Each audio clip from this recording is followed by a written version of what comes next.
வரலாறு என்பது ஒரு பிராண்டின் வீழ்ச்சி மற்றும் எழுச்சியை மட்டும் சொல்லவில்லை, அது இந்திய வரலாற்றின் ஒரு சுவாரஸ்யமான பகுதியையும் காட்டுகிறது.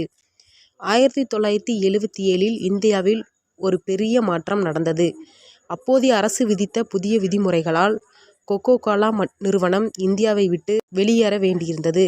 அந்த வெற்றிடத்தை நிரப்ப வந்ததுதான் பியூர் ட்ரிங்க் நிறுவனத்தின் combo cola. The great Indian taste என்ற வாசகத்துடன் இது வந்தது. இது 80களின் தொடக்கம் வரை இந்தியாவின் முடிசூடா மன்னனாக இருந்தது.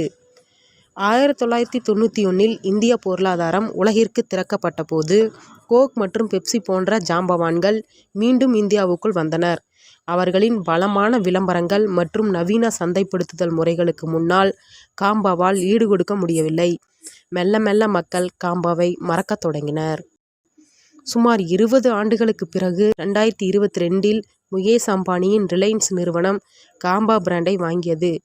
2023 இது மீண்டும் சந்தைக்கு வந்துள்ளது. இப்போது பழைய நினைவுகளுடன் புதிய தொழில்நுட்பமும் சேர்ந்து மீண்டும் ஒரு மாபெரும் இந்திய போட்டியாக உருவெடுத்துள்ளது.